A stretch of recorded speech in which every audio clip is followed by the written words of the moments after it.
თბილისში დიდი ღომში მდებარე 16 სართულიანი საცხოვრებელი კორპუსის სადარბაზოში მუზეუმი მოეწყო.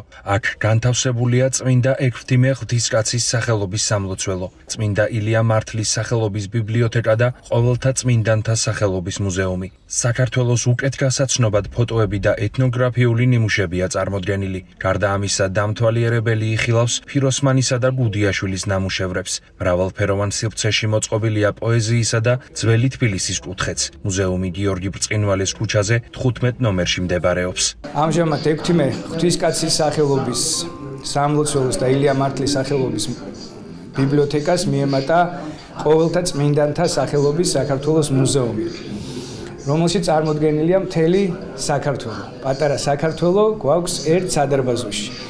აქ არის იმის ნიმუში, იმის წარმოჩინება, რომ იბერის გაბწყინებისთვის რაღაცა მცირედი ერთი პატარა აგური დავდოთ სულ. არის სასულიერო კუთხე, ხატები, სურათები, წარწერები და ეს ჩვენს იდენტობაზე მეტყველებს და ეს ჩვენი იდენტობის განუყოფელი ნაწილია. სამეზობლოსაც მოგწონს ძალიან.